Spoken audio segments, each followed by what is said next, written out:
हम करेंगे कोरोना पर हर एक सवाल। प्राइम डिबेट सिर्फ न्यूज़ क्या तेरे खेला होने से कोई नहीं डरता। लुखेड़ा चाइना चाइना चाइना। आपकी रोजगारी दे रहे हैं, बेटियों को चून चून कर बंगाल से निकालने का काम ये भारतीय जनता पार्टी। बीजेपी के विदाई दिन बांग्ला के शांति से थकते दिन। 2 मई के बाद किसी की ताकत नहीं है दुर्गा पूजा को रोकने की। नमस्कार, मैं हूं अमीश देवगन और इस समय मैं मौजूद हूं कोलकाता में। और कोलकाता में इस बार चुनावी जंग जो है वो बड़ी जबरदस्त है। हालांकि 5 राज्यों में चुनाव है, 4 राज्यों में और 1 केंद्र शासित प्रदेश में। लेकिन बंगाल का चुनाव क्यों महत्वपूर्ण है? आखिरकार बंगाल भारतीय जनता पार्टी के लिए सबसे बड़ा रण क्यों है? और बंगाल में ममता बनर्जी और भारतीय जनता पार्टी के बीच में या फिर केंद्रीय गृह मंत्री अमित शाह के बीच में सीधा आर पार क्यों है? आज इसका संपूर्ण विश्लेषण करेंगे मेरे साथ पूरा दिन, क्योंकि आज का पूरा दिन हम बताएंगे भारतीय जनता पार्टी के चाणक्य कहे जाने वाले केंद्रीय गृह मंत्री अमित शाह के साथ। आखिरकार बंगाल के चुनाव के अंदर खेला होवे या विकास होवे, क्योंकि प्रधानमंत्री ने नारा दिया विकास होगा। भारतीय जनता पार्टी का घोषणा पत्र सोनार बांग्ला की बात करता है, लेकिन ममता बनर्जी कहती है कि मेरी चोट के साथ मुझे इस बार भरपूर वोट मिलेगा और मैं सिर्फ बंगाल में नहीं जीतूंगी, मैं बंगाल जीतने के बाद 2024 की तैयारी करूंगी और दिल्ली से बीजेपी को हटाऊंगी। आखिरकार बंगाल का चुनाव इतना महत्वपूर्ण क्यों है? असम चुनाव पर भी हम करेंगे सीधी बात। आज पूरा दिन संपूर्ण विश्लेषण चुनावों पर मेरे साथ। आज का पूरा दिन हम बिता रहे हैं केंद्रीय गृह मंत्री अमित शाह के साथ और जानने और समझने की कोशिश करेंगे कि 5 राज्यों के चुनाव में भारतीय जनता पार्टी के लिए सबसे बड़ी प्रायोरिटी कौन सी है। बंगाल पे भी सीधी बात करेंगे और साथ ही साथ असम के बारे में भी रणनीति को समझने की कोशिश करेंगे कि अमित शाह असम के बारे में क्या सोचते हैं। तो आज का पूरा दिन केंद्रीय गृह मंत्री अमित शाह के साथ, जिनको भारतीय जनता पार्टी का बड़ा रणनीतिकार भी कहा जाता है।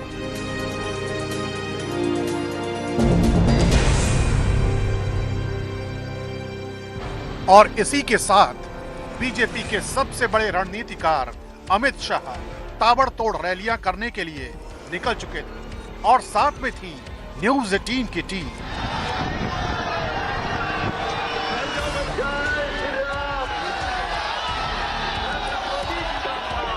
कार्यकर्ताओं से मुलाकात के बाद अमित शाह पूरे जोश के साथ रैली से मंच की ओर बढ़ चले।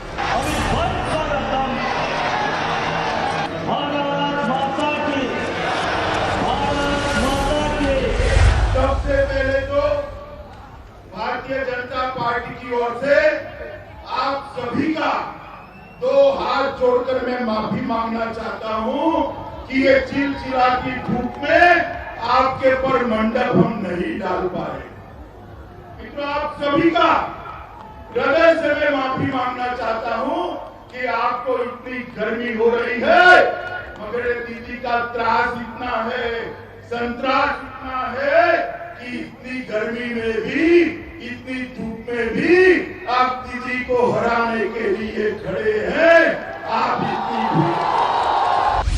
इस समय हम अमित शाह के पहले कार्यक्रम में पहुंच चुके हैं। कुल मिलाकर अमित शाह ने अपने भाषण की शुरुआत, जहां पर लोगों का हजूम है, आप देख सकते हैं लोगों का हजूम है, भाषण की शुरुआत भारत माता के जय के नारे के साथ करी और ममता बनर्जी पर सीधा हमला बोला। कहा गवर्नर्स नहीं है, आपको पीने का पानी नहीं देती, इस बार आप मोदी जी के नेतृत्व में सरकार लेकर आइए, हम यहाँ पर अच्छा पीने का पानी देंगे, गवर्नेंस देंगे और सुरक्षा देंगे, जो सबसे महत्वपूर्ण थी।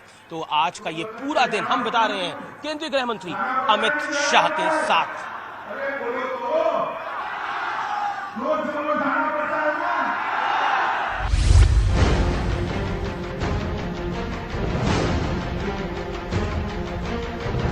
एक के बाद एक रैलियों का दौर चलता रहा और अमित शाह बिना रुके, बिना थके अपनी मंजिल तक आगे बढ़ते रहे।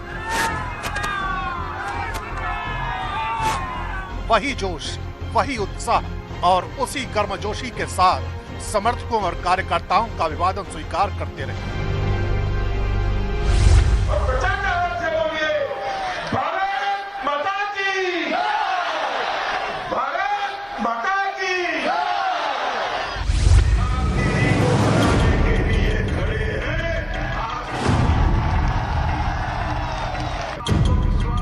अमित शाह न सिर्फ टीएमसी पर करारा प्रहार कर रहे हैं, बल्कि जन सरोकार के मुद्दों को भी जोर शोर से उठा रहे हैं, चाहे पीने के पानी का मुद्दा हो या फिर बेटियों की शिक्षा का मुद्दा हो। मैं आपको पूछना चाहता हूं, पुरुलिया जिले में आपको यहाँ पर पीने का पानी घर के अंदर नल से मिलता है क्या? बताइए। मिलता है? मिलता है? मैंने यहाँ की जांच करी है, फ्लोराइड युक्त पानी किसी पिलाती है आपको? ये हमारे युवा जवानी में 40 साल होते होते बूढ़े हो जाते हैं, कमर टेढ़ी हो जाती, बाल पक जाते हैं, क्योंकि यहाँ का पानी फ्लोराइड युक्त है। माताओं बहनों के पास से, बच्चियों के पास से फीस लेनी चाहिए क्या? शिक्षा की लेनी चाहिए? ये चीज फीस वसूल रही है।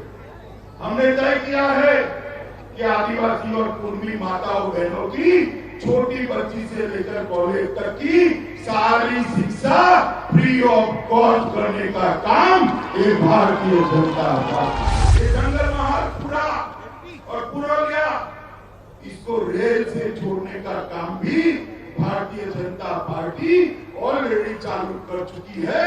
वो आने वाले 2 सालों में समाप्त हो गए। आप लोगों को कोई गंभीर बीमारी आए तो कलकत्ते जाना पड़ता है ना? कोई जाना पड़ता है, नहीं जाना पड़ता है? अरे बोलो तो, जोर से बोलो, जाना पड़ता है ना? हमने तय किया है कि यहीं पर जंगल महल के अंदर भी नया एम्स बनाकर मेरे आदिवासी और कुर्मी भाइयों को हम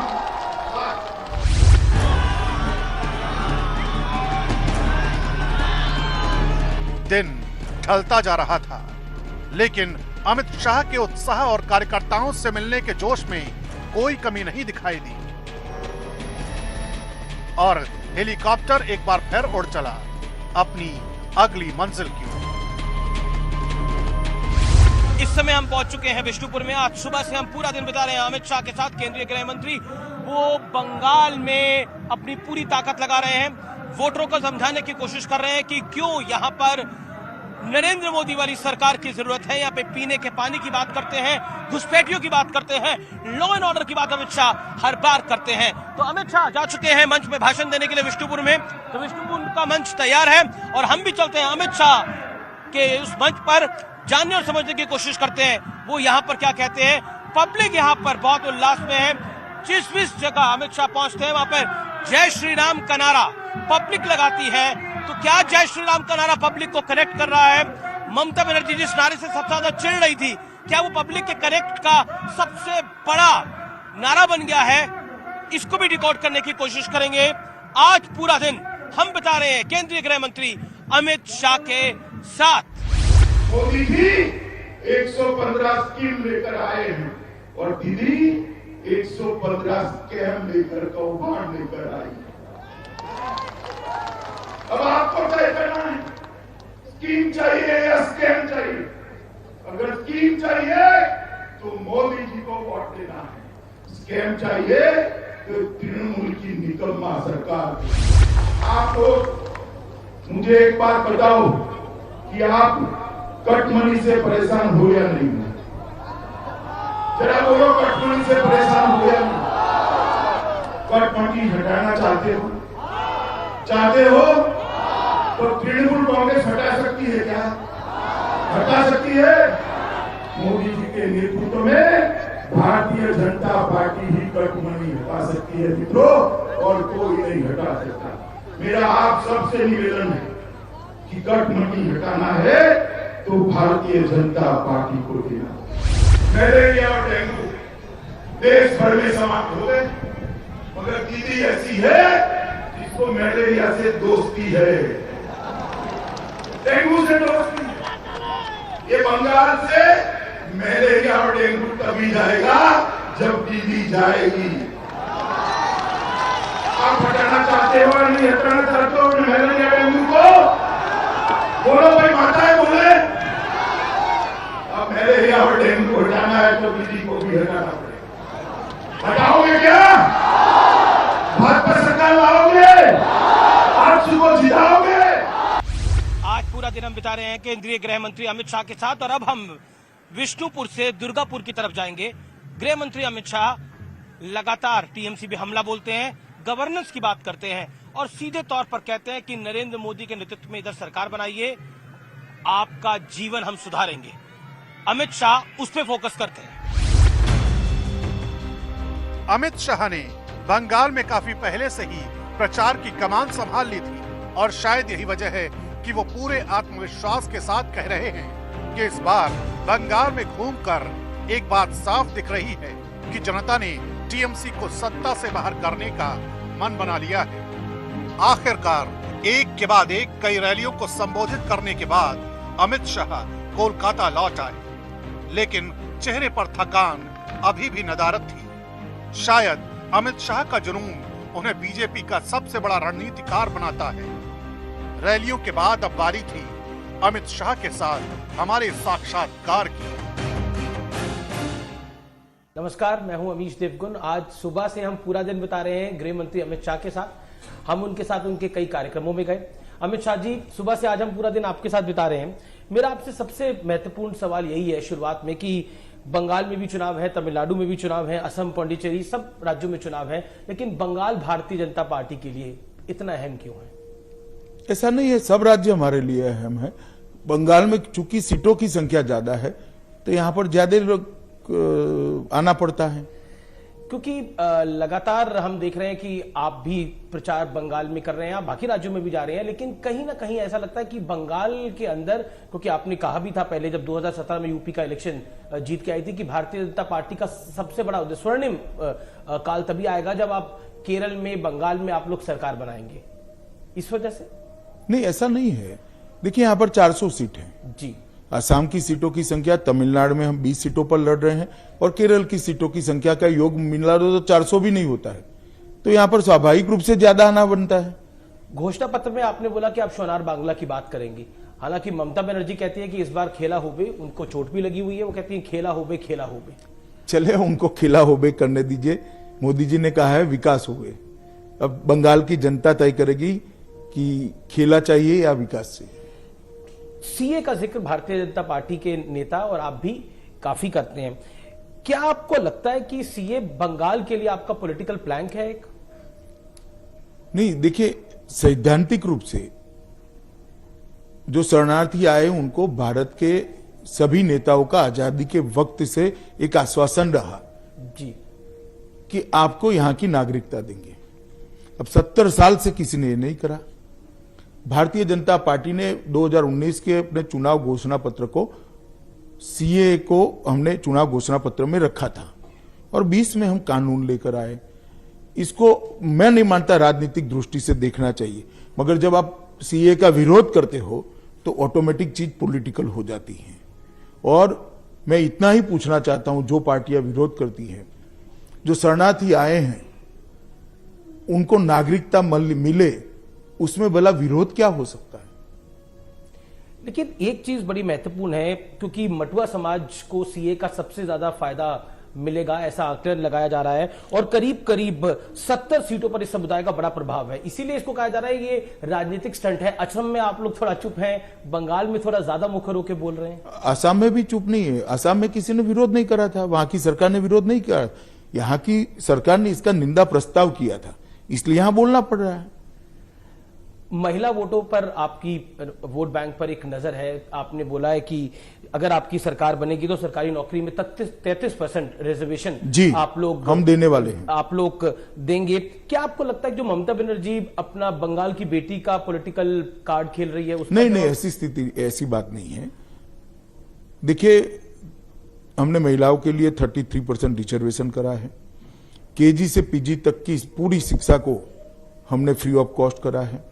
पूरे बंगाल में सरकारी ट्रांसपोर्टेशन में बंगाल की बेटियों को, माताओं को फ्री ऑफ कॉस्ट ट्रांसपोर्टेशन की व्यवस्था करी है। आज बंगाल के अंदर जो दारुण गरीबी है उससे कम से कम महिलाओं को एक प्लेटफॉर्म देने की जरूरत है, ऐसा सब लोग फील करते हैं।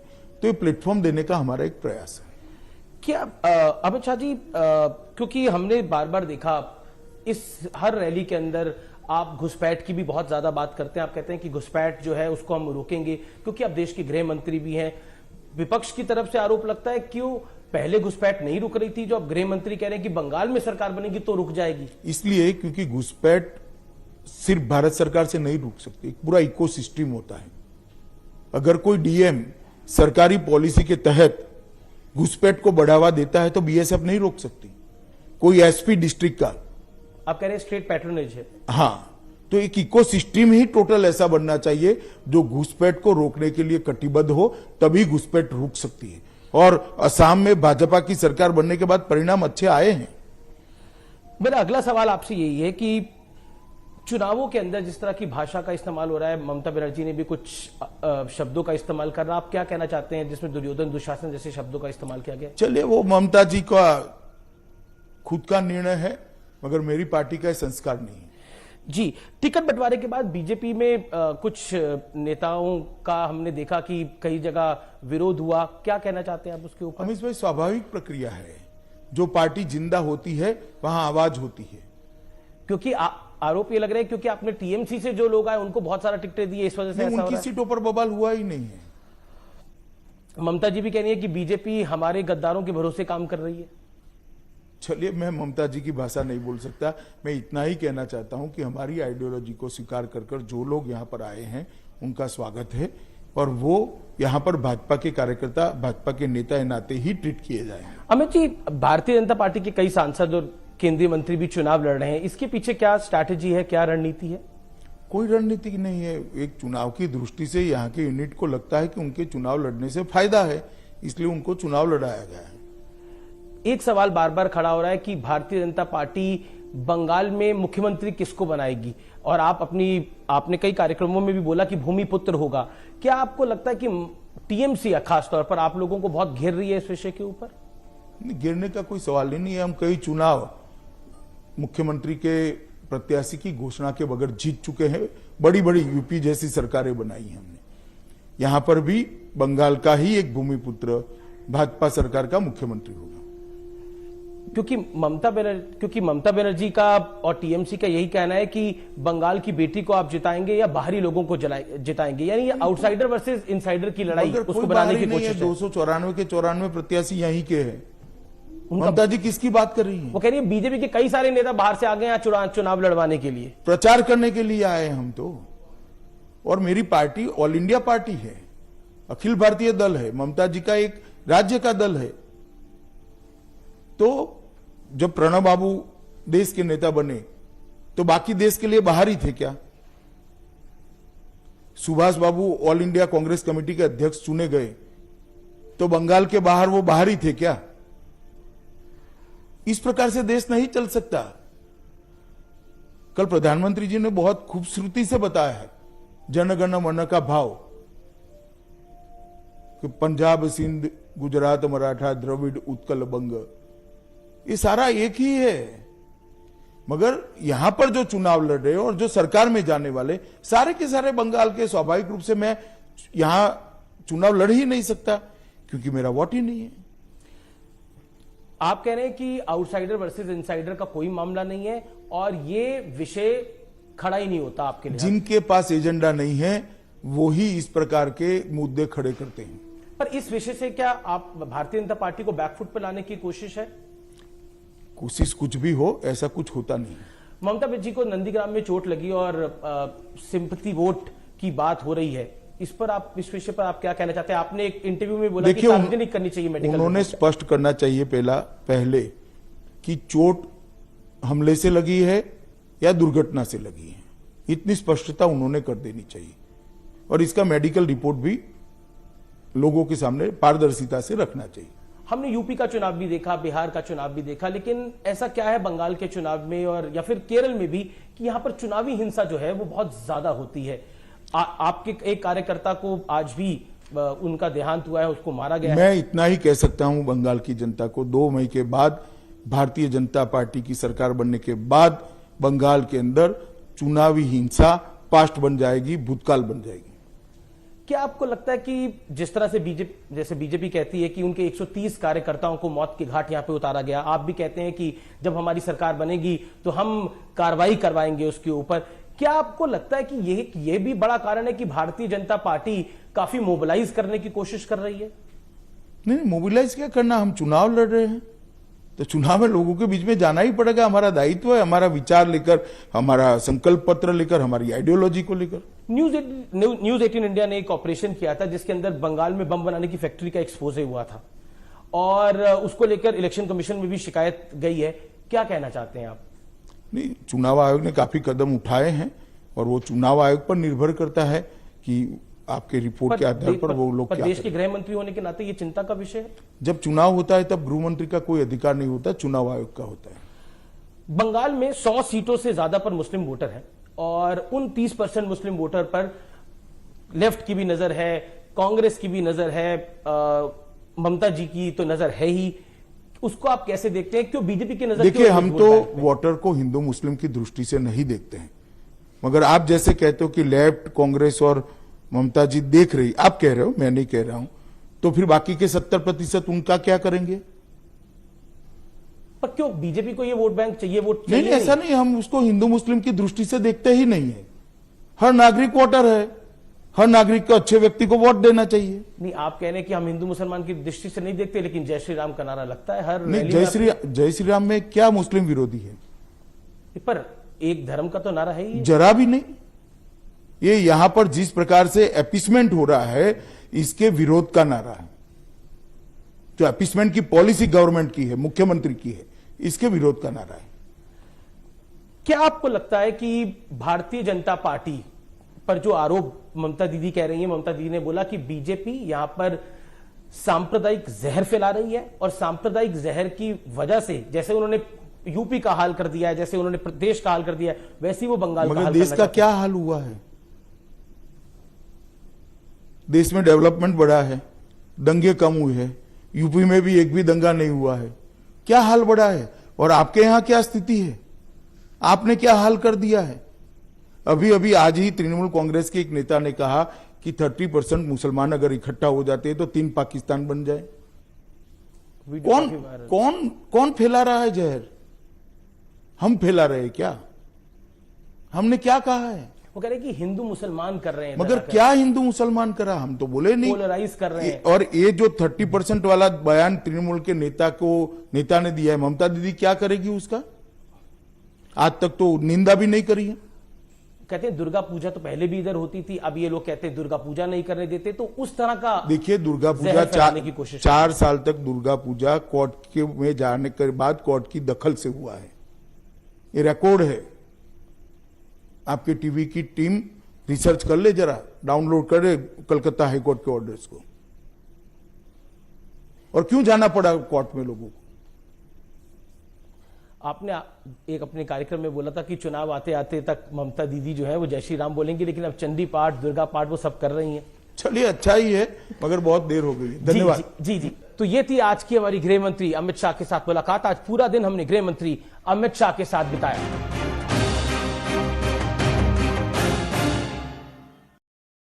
इससे समझाओ